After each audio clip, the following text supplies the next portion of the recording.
आज हम बात आपसे कर रहे हैं कि क्या एक जो कंट्रोवर्सी अभी खास तौर पर सोशल मीडिया पर आपने देखी, कैसे फैब इंडिया नाम की एक परिधान बनाने वाली कंपनी जो है, कपड़े बनाने वाली कंपनी, उसके एक एडवर्टाइजमेंट को लेकर के बवाल मचा। कुछ हिंदूवादी संगठनों ने, कुछ बीजेपी के नेताओं ने भी उस पर एतराज जताया। यह कहा गया कि दीपावली के त्योहार का अपमान किया गया है और इसलिए ban Fabindia, boycott Fabindia hashtag चलाया गया और इसके बाद फैब इंडिया को अपना वो विज्ञापन वापस लेना पड़ा।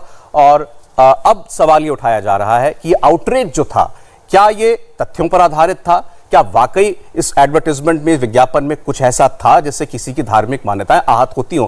अनुजा कपूर जी हमारे साथ जुड़ रही हैं, दिल्ली भारतीय जनता पार्टी की प्रवक्ता हैं। दिलीप चरियन साहब हमारे साथ जुड़ रहे हैं। दिलीप चरियन साहब को आप इमेज गुरु कहिए, मार्केटिंग गुरु कहिए, विश्वविख्यात प्रवक्ता भी हैं। दिलीप साहब, आपका भी बहुत स्वागत है। और हमारे साथ आशुतोष श्रीवास्तव जी जुड़ रहे हैं, जो कि सुप्रीम कोर्ट के वकील हैं। अनुजा जी, आपकी पार्टी के बहुत से लोगों ने भी इस विज्ञापन पर एतराज जताया। तेजस्वी सूर्या सांसद हैं, उन्होंने भी कहा कि ये दीपावली का अपमान है। उन्होंने इस विज्ञापन में एक लाइन जो लिखी थी जिस पर सबसे ज्यादा एतराज हुआ था, वो था जश्न रिवाज। पहले तो उसमें लाइन गलत लिखी थी, रिवाज नहीं रिवाज होता है, तो जश्न रिवाज ही मान लीजिए। तो इसको दीपावली से अगर जोड़ भी दिया गया तो इसमें एतराज क्या है? एतराज क्या है? मुझे तो सबसे पहला एतराज आपकी स्टार्टिंग लाइन से ही है। आपने पहले ही बोल दिया कि हिंदूवादी संगठन, और ये हिंदूवादी संगठन क्या होता है? क्या हम सब लोग हिंदू नहीं है? हिंदूवादी संगठन की बात नहीं है ये। नहीं, हम सब हिंदू हैं, लेकिन मेरा कोई संगठन नहीं है। दिवाली हिंदुओं का फेस्टिवल है, मेरा कोई संगठन थोड़ी है, आपका संगठन है। प्रॉब्लम कहां है? नहीं, प्रॉब्लम कहां? बोलिए। नहीं, देखिए, आप समझिए इस चीज को। हिंदूवादी की जो बात आप कर रहे हैं, इसको ना, ये पूरी डिबेट इससे घूम जाती है। हमें बात करनी चाहिए, क्या जो उन लोगों ने, फैब इंडिया ने जो मॉडल वॉक लेनी थी, जो भी उन्होंने इवेंट करना था, उसको सीधा साधा करते। एक तरफ से वो कह रहे हैं दिवाली की मॉडल वॉक है, दूसरी तरफ वो जश्न एहसास जो भी लिख रहे हैं एंड दे आर राइटिंग रिवाज। तो आप दो चीजों को मिला क्यों रहे हैं? क्यों कंट्रोवर्सी खुद, हाँ जी, रिवाज, दोनों चीजों को क्यों साथ में कंट्रोवर्सी खुद क्रिएट कर रहे हैं? उन्होंने अपनी कंट्रोवर्सी खुद क्रिएट करी। आप कर सकते हैं, आप बोली ना, आप ईद के ऊपर करना चाहते थे, ईद आए, हम ईद के ऊपर इस चीज को लेकर आ रहे हैं। उन्होंने कपड़े भी उस तरह से पहने थे, उन्होंने चीजें भी उस तरीके से करी, तो आप बोलते कि ईद की बात है।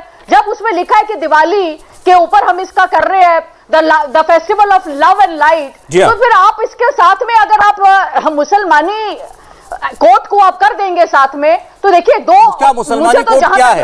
वही तो आपसे जानना चाह रहा हूं। आपका एतराज इस बात पर है कि उसमें उर्दू का इस्तेमाल क्या हुआ, ये इस बात पर एतराज है?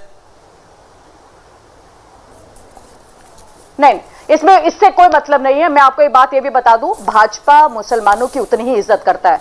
हम लोग नेशनलिस्ट पार्टी हैं, ये आप भूलिएगा नहीं। हम लोग नेशनलिस्ट पार्टी, आप इनका कॉन्स्टिट्यूशन उठा के पढ़ लीजिए एक बार। हम लोग विश्वास करते हैं, अगर ऐसे होता तो हम कभी भी ट्रिपल तलाक के लिए लड़ाई नहीं करते। हमें उस बात का कोई प्रॉब्लम नहीं है। प्रॉब्लम यहां है कि जानबूझकर कंट्रोवर्सी कर हिंदू और मुस्लिम को अलग अलग ना करके दिखाएं, ताकि लोगों के बीच में इस तरह की कंट्रोवर्सी उत्पन्न हो। ठीक है, क्योंकि प्रॉब्लम यहां आ रही है। आप एक तरफ दिवाली को मेंशन कर रहे हैं, एक तरफ आप हिंदू मुस्लिम की कंट्रोवर्सी फैब इंडिया ने क्रिएट करी है, भाजपा ने नहीं करी। भाजपा ने जवाब दिया है। चलिए ठीक है, एक बार क्लियर है। ठीक है, आप कह रही हैं कि इस पूरे विषय को कम्युनल फैब इंडिया ने खुद बनाया, आपके संगठन ने, आपकी पार्टी ने ऐसा कुछ नहीं किया। एक बार फिर से क्या मैं जानना चाहता हूं कि किन किन विषयों पर आपत्ति है? संगीत रागी जी हमारे साथ जुड़ गए हैं, दिल्ली यूनिवर्सिटी के प्रोफेसर हैं और आरएसएस से जुड़े हुए हैं। रागी साहब, स्वागत है आपका। आपकी नजर से इस विज्ञापन में क्या गलत है?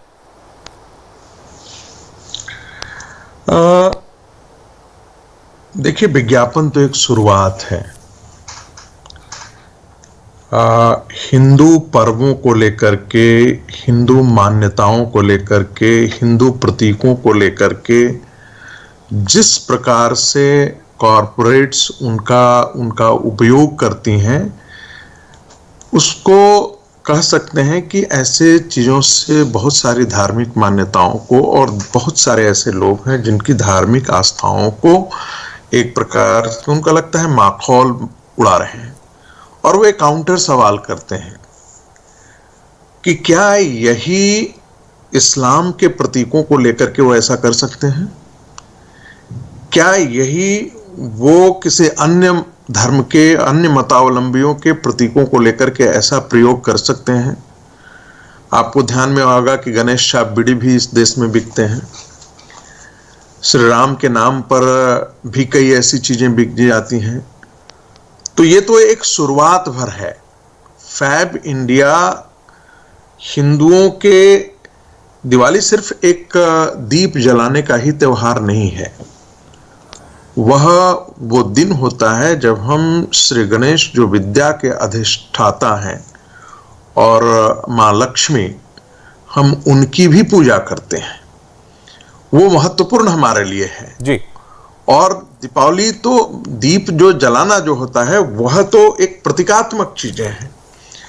ऐसी स्थिति में ये जो विमर्श है वो दूसरे दिशा में इसलिए चला जाता है कि लोग ये सवाल करते हैं कि आप हिंदू प्रतीकों के प्रति उतने ही संवेदनशील कॉर्पोरेट क्यों नहीं है। ठीक है। हिंदू मान्यताओं के प्रति संवेदनशील जो है वो सिनेमा जगत क्यों नहीं है। आप एक पठान को तो ऐसे दिखाते हैं जैसे वह पता नहीं दुनिया का कौन सा शांति दूत है, कैसा शांति का संदेश ला करके है। और एक ब्राह्मण को आप जब पिक्चराइज करते हैं तो ऐसा दिखाना शुरू कर देते हैं कि जैसे वो जालसाज है, वो ढोंगी है। ये चीजें हर संप्रदाय के अंदर ठीक है प्रोफेसर साहब, अभी चूंकि आपने बात की, कॉर्पोरेट की बात उठाई, तो मुझे लगता है चेरिन साहब इसका जवाब दे सकते हैं। देखिए, ये जो कंपनी है तो व्यापार करने के लिए आई है। कोई भी कंपनी अगर विज्ञापन भी देती है, अपने व्यापार को बढ़ावा करने के लिए देती है। आरोप यह लगाया गया कि जानबूझकर हिंदू धर्म का, हिंदू त्योहार का अपमान हुआ। जवाब देंगे जितनी आरोप आपने सुने चेरियन साहब? देखिए, एक तो मेरा मानना यह है कि किसी भी कॉर्पोरेट को इसमें कोई इंटरेस्ट नहीं है कि किसी धर्म को कम दिखाए, ज्यादा दिखाए, बढ़ावा दे, बढ़ावा ना दे। अभी इसलिए कि कंट्रोवर्सी इतना ज्यादा है फैब इंडिया और दिवाली लेके। आप थोड़ी दूर चले जाइए, कोको कोला कंपनी ने अमेरिका में सेंट निकोलस डे को सांता क्लॉज कर दिया क्रिसमस के टाइम पे, सिर्फ और सिर्फ मार्केटिंग के लिए। सांता क्लॉज का ओरिजिन कोको कोला कंपनी ने सांता क्लॉज को क्रिएट किया अपने प्रोडक्ट्स को सेल करने के लिए जी। तो ये जो टेक्निक है मार्केटिंग का, मैं कहता हूं कि यस, सोशल सेंसिटिविटीज मन में रख के करना चाहिए, पर कभी कभार कंपनीज जो है वो त्योहार लेके मार्केटिंग के अपॉर्चुनिटी देख के वो थोड़ा सा उनको एक्सटेंड करते हैं।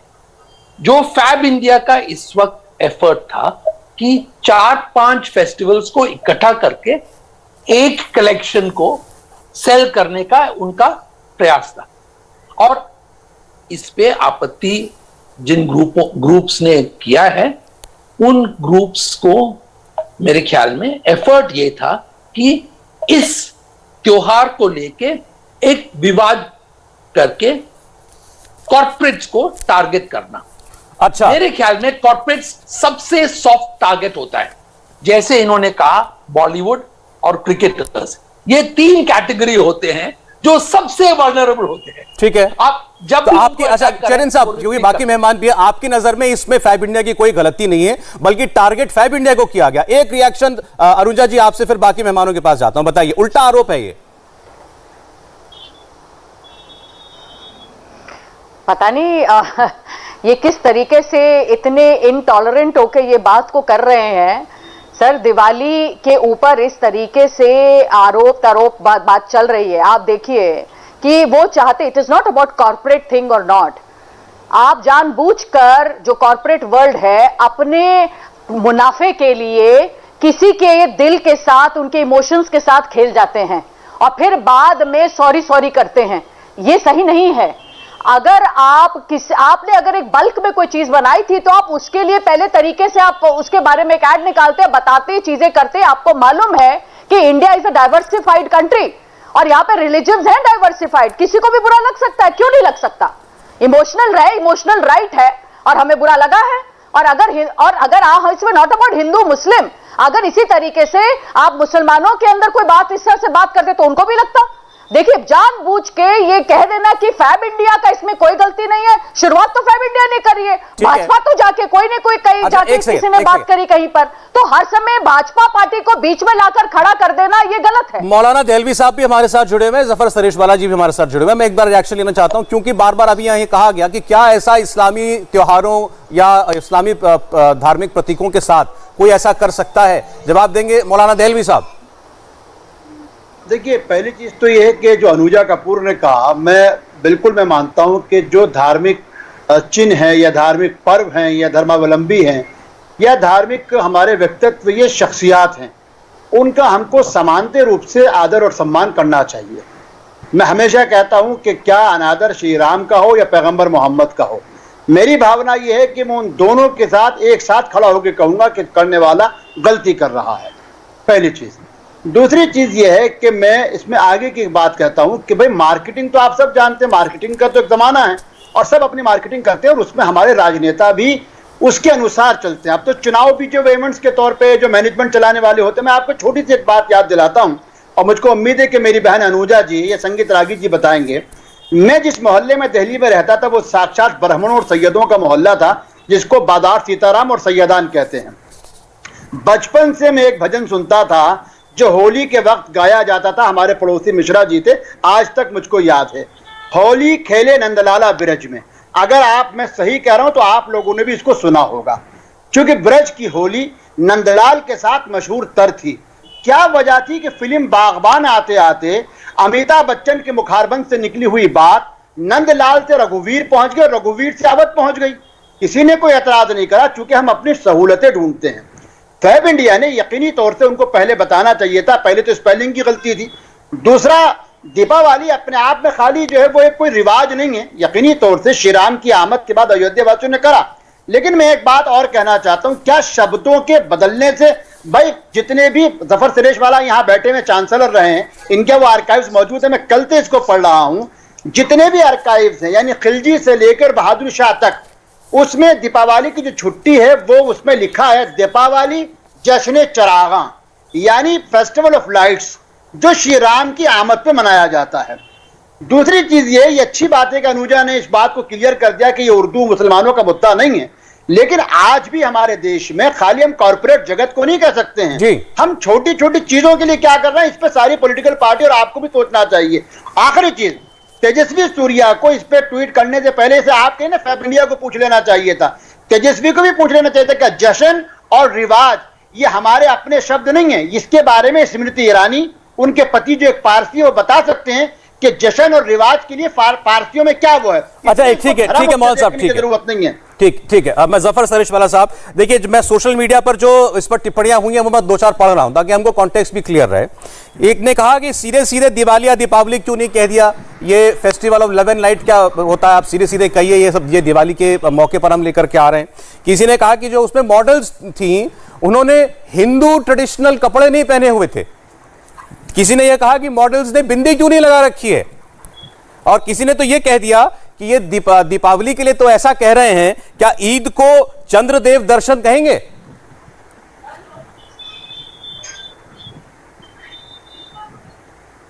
जफर साहब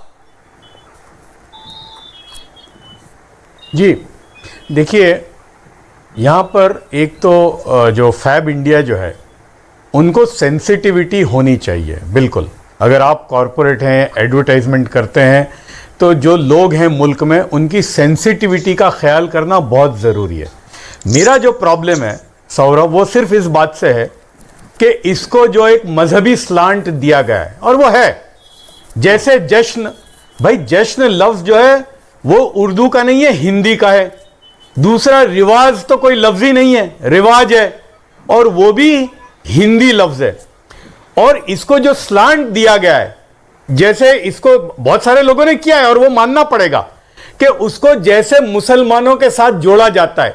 मुझे ये बताइए, क्या उर्दू जुबान मुसलमानों की जुबान है? भाई उर्दू जुबान जो है हिंदुस्तान का 25 करोड़ की आबादी के मुसलमानों में 15 करोड़ का उर्दू से कोई लेना देना ही नहीं है। आप बंगाल में चले जाइए, आसाम में चले जाइए, गुजरात में चले जाइए, महाराष्ट्र में चले जाइए, साउथ के पूरे इलाके में जहां मुसलमान को उर्दू की अलिफ भी नहीं मालूम, तो आप उर्दू जबान को मुसलमानों से जोड़ते हैं, यह बहुत गलत है। और उर्दू जुबान हिंदुस्तान की जुबान है जी। और उर्दू जुबान में आज भी 90% से ज्यादा जो लफ्ज हैं वो संस्कृत या प्राकृतिक जुबान से आए हैं। तो इसको जो रिलीजियस स्लांट देने की जो कोशिश है सब टेक्स्ट में, मुझे आपत्ति उससे है। और रही बात फैब इंडिया, अगर ये ऐड देती है तो फिर विड्रॉ क्यों कर रहे हो आप? यानी एक बार आप लाते हो फिर उसको विड्रॉ करते हो। अगर लाते हो तो फिर खड़े रहने की हिम्मत होनी चाहिए, आप खड़े रहते, उसका जवाब देते। नहीं, तो पहले उन्होंने अपनी पहले रिएक्शन में तो यही कहा कि इसका दिवाली से कोई लेना देना नहीं है। और जफर साहब, पहले तो वो अपने स्टैंड पर कायम रहे, लेकिन बाद में जब ये ट्रेंड किया कि फैब इंडिया को बॉयकॉट करो, तो विड्रॉ, उन्होंने विड्रॉ कर ली। उनको विड्रॉ नहीं करनी चाहिए थी, उन्होंने विड्रॉ क्यों की? आप खड़े रहते उस पर, ठीक है। यानी विड्रॉ रागी साहब, मैं आ रहा हूं, एक मिनट। वहीं एक सस्पिशन आता है। रागी साहब, मैं आ रहा हूं। सिर्फ यह है कि आप उर्दू को मुसलमानों से मत जोड़ो। जवाब दीजिए, इसको मुसलमानों के साथ क्यों जोड़ रहे हैं? देखिए, ये बात सही है कि उर्दू इस देश की मिट्टी से निकला, लेकिन उर्दू को इस्लाम की भाषा बनाने का श्रेय जो है वो देश के मुसलमानों को जाता है। स्वाधीनता से पहले मुसलमानों ने ही उर्दू को अपनी जुबान घोषित किया। ये हम नहीं कह रहे, ये देश का पूरा आप उस समय का यदि आप स्वतंत्रता संग्राम का देख लें तो वो पूरा ही। आप जरा दूसरा एक तर्क मैं इसके पक्ष में देता हूं। आप जरा मुझे बताइए कि कश्मीर के अंदर उर्दू जुबान का क्या ये था? लोग कश्मीरी भाषा जानते थे, डोगरी जानते थे, उर्दू का उनसे क्या लेना देना था? लेकिन आपने कश्मीर को की जो ऑफिशियल लैंग्वेज है आपने उर्दू घोषित करवाया। कहां से आया था भाई? क्यों? क्योंकि वो मुस्लिम डोमिनेटेड था। केरला के अंदर मैं जानता हूं, बहुत अच्छी तरीके से जानता हूं कि केरला के मुसलमानों में उर्दू को दूसरी मातृभाषा के रूप में, बंगाल में दूसरी मातृभाषा के रूप में, आप जरा देख लीजिए सेंसस। रागी साहब, आप जो कह रहे हैं अगर ये सच भी है, मेरा आपसे सवाल है, मेरा ये सवाल है, अगर दिवाली के मौके पर एक विज्ञापन में उर्दू में 3 लफ्ज लिख दिए गए, मेरा जवाब दे दीजिए, इसी से जुड़ा, इससे ही जुड़ा, तो भी कौन सा पहाड़ टूट गया? नहीं, पहाड़ टूटते हैं सौरभ जी, ऐसा नहीं है। मैंने आपसे कहा, किसी ने कहा ना सोशल मीडिया पे कि आप इद्र को चांद दर्शन लिख दीजिए, हम देखते हैं कि इस देश में क्या हो जाता है। आप एक कार्टून पर साहब यहां तलवारें तन जाती है और लाखों लोगों को की हत्या कर दी जाती है। ऐसे ऐसे कार्टून तो राम कृष्ण के बारे में पता नहीं इस देश में लाखों बनते आए हैं, लेकिन कभी कोई इस पर कोई आपत्ति नहीं उठाता था। तीसरी बात, ये फैक्चुअली एरर है। ठीक है, फैक्चुअली जफर सुरेश वाला कह रहे हैं कि उर्दू की जुबान की जो शब्द हैं वो संस्कृत से लिए गए हैं, ये फैक्चुअली गलत है। अच्छा चलिए ठीक है, एक सेकंड, मैं आशुतोष जी को चर्चा में लाना चाहता हूं। बहुत देर से आप लोगों को सुन रहे हैं। मैंने सुना आपको भी, आपने भी कहा कि इस पर एतराज हो रहा है। आशुतोष जी, मैं जफर साहब पे आ जाऊंगा, वो एक कमेंट लेने दीजिए, मेरा समय खत्म हो जाएगा, मैं आता हूं उसके पास। आशुतोष जी, मुझे बताइए, आपको भी ये विज्ञापन जो है आपत्तिजनक लगा, क्यों लगा? नहीं, देखिए, ऐसा है कि मैंने देखा सबने बड़े ही सेंसिबिलिटी के साथ सबने यहाँ पे डिबेट में बोला। देखिए, मेरा ये कहना है कि ये अगर किसी को लगता है, चाहे वो कोई पॉलिटिकल पार्टी हो या आम आदमी हो या कोई भी हो, कि पब्लिक से कोई भी पर्सन हो, अगर उसको लगता है कि उसका सेंटिमेंट हर्ट हुआ है किसी भी वजह से, तो उसका जो है लीगली अगर मैं देखूं तो उसका कॉन्स्टिट्यूशनल राइट है कि वो उसको प्रोटेस्ट करे, उसके अगेंस्ट वो बोले, उसके वो खिलाफ खड़ा हो, भले ही वो पीसफुली करे। और ये जो है हमारा संविधान उसको जो है अलाउ करता है। हमारा संविधान, सुप्रीम कोर्ट ने भी बोला है कि जो है जो इंडियन सिटीजन्स हैं, they have the right to protest. इसको तो लेकिन फैब इंडिया को अपना विज्ञापन वापस लेना पड़ा। इसको कुछ लोगों ने इकोनॉमिक टेररिज्म कहा, इसको इकोनॉमिक टेररिज्म भी कहा जा रहा है। देखिए, मुझे लगता है कि अगर फैब इंडिया को आना ही था, देखिए अभी ये फेस्टिवल का सीजन है और इसमें हर जो क्या कहते हैं रिलीजन के जो लोग हैं उनकी फेस्टिवल्स है लाइन से, तो अगर उसको फैब इंडिया को करना था तो शायद वो और भी बेहतर आइडिया के साथ आ सकता था, जिसमें वो देश के सारे लोगों को कवर किया जा सकता था। और जब वो ये कह रहे हैं, दिवाली की बात कर रहे हैं, तो दिवाली की बात तो कुछ अलग तरीके से भी की जा सकती थी, सिर्फ दिवाली के बारे में कहा जा सकता था।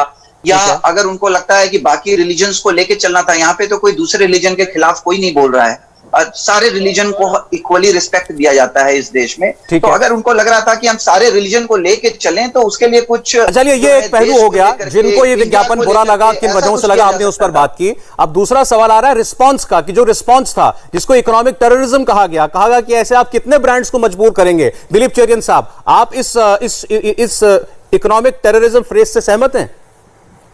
मैं इकोनॉमिक टेररिज्म फ्रेज से सहमत नहीं हूं, क्योंकि क्या होता है इसमें एक्चुअली क्रिएटिव लिमिटेशंस बढ़ रहे हैं। और जैसे मैंने कहा एग्जांपल्स काफी है, इस वक्त अभी वक्त नहीं है उनमें जाने का, पर कंपनीज जो है सबसे जल्दी कैपिटुलेट करते हैं, सबसे जल्दी अपोलोजाइज करके हट जाते हैं, क्योंकि उनको इकोनॉमिक इंपैक्ट का कोई मेजर नहीं है और उनको यह भी पता नहीं है कि जो लोग हैशटैग्स को ट्रेंड करते हैं वो उनके कस्टमर्स होते ही नहीं है। जी 90% जो कस्टमर है वो इन चीजों से अफेक्टेड नहीं होते हैं, पर कंपनीज को जो है वो इकोनॉमिक टेररिज्म इसलिए मान सकते हैं क्योंकि वो डर जाते हैं और वो अपोलोजाइज करके मार्केट से उस वक्त के लिए वो निकल जाते हैं। इंडिया टीवी हर वक्त हर जगह डाउनलोड करने के लिए सर्च करें India TV news Google play store या ऐप स्टोर पर।